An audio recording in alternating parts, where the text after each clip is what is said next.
Chapter 5. The Burned Chapel and the First Apparitions.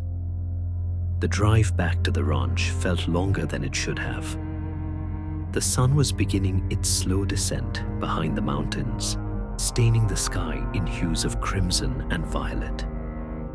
The farther he got from town, the more isolated the landscape became, stretching into an endless sea of dry earth and brittle grass. Arthur's fingers tapped absently against the steering wheel. The older woman's words still lingered in his mind. "You should not have returned." He exhaled sharply, shaking off the unease. Superstitions, that's all it was. The open door.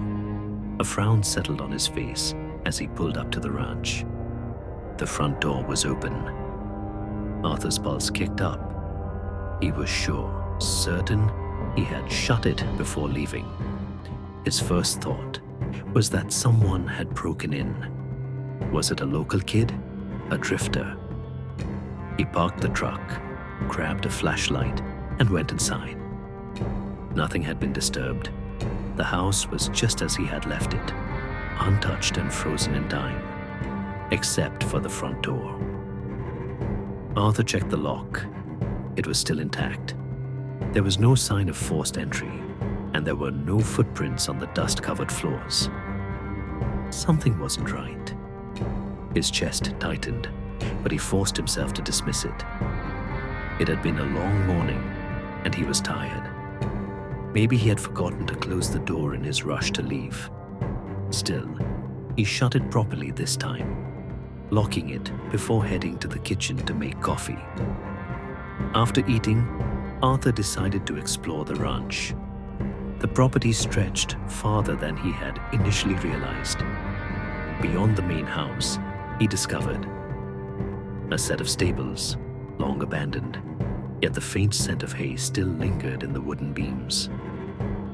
A small chicken coop, its fencing broken and leaning, long since empty. A shed, its doors rusted but still holding firm. Then he came across the ruins. The burned-down structure stood farther back, nestled near the tree line.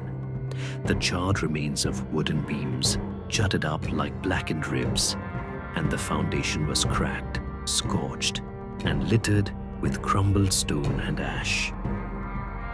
Arthur felt a weight settle in his chest. This had once been a chapel.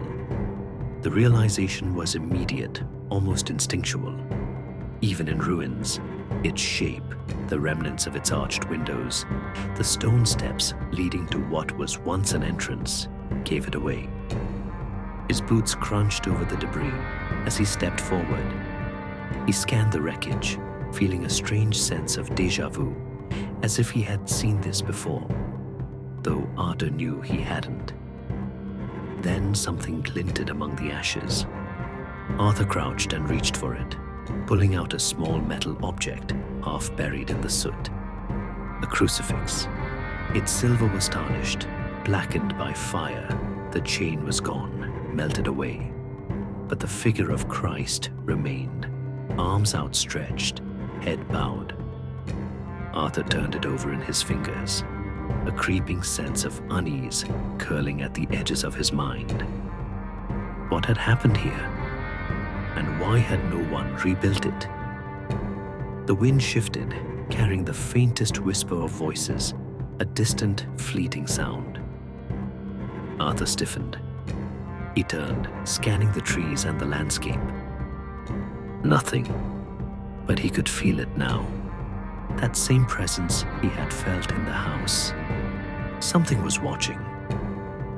At night, Arthur sat in the kitchen, sipping a beer and reviewing his notes. The town had little information on the chapel, but maybe the priest could help him dig up records.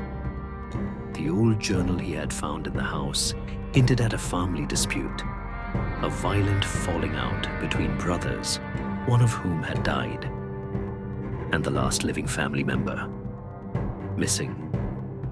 Arthur leaned back in his chair, rubbing his temples. He needed answers. Then, from the corner of his eye, something moved. His gaze snapped to the kitchen window. His breath hitched. A man was walking toward the stables. Arthur froze, his body tensing automatically. The figure moved slowly, deliberately, clad in old colonial-style clothing, as if he had stepped straight out of history. The man did not look at the house. He walked with a straight posture and a measured gait. Arthur's fingers tightened around the neck of the bottle. There was no one else here. His heart hammered as he grabbed the flashlight and made his way toward the back door. He swung it open and stepped onto the porch, the night air cool against his burning skin. He flicked the beam of light toward the stables. Empty. No movement. No sign of the man. Arthur took a slow step forward, listening. The night was still. No wind, no crickets, nothing. Then, the sound of horses. Arthur's pulse stalled. Hooves, snorts, the shifting of weight on wooden floors. But the stables were empty. He swallowed hard, gripping the flashlight tighter. He forced himself forward, stepping into the stable's darkened entrance. The wooden beams stretched high overhead, casting deep shadows. The air smelled of dust and something older, something stale. He swung the beam around. Nothing. Just an old, abandoned stable. Arthur exhaled sharply, dragging a hand down his face. He was exhausted.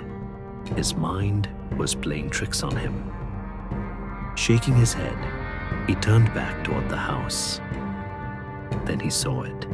The man was still there, not at the stables.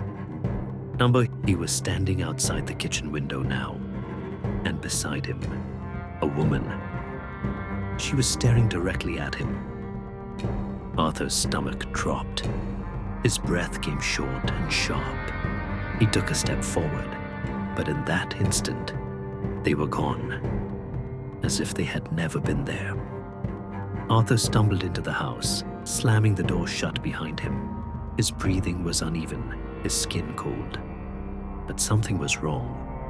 A sound reached him. Water running. His gaze snapped towards the kitchen sink. The faucet was on, the water flowing in a steady, mindless stream. His stomach turned. He had not turned it on. Then the smell hit him. Burning. Arthur spun toward the stove. The flame was too high, and he licked hungrily at the pan. The food he had left on the burner was blackened and curling at the edges. His hands trembled as he switched everything off, the room settling into heavy silence. A whisper brushed against his ear. So soft, he almost didn't hear it. Almost. Arthur clenched his jaw, forcing himself not to turn around. Instead, he backed away, slow, measured, toward the bedroom. Tonight, he would not look.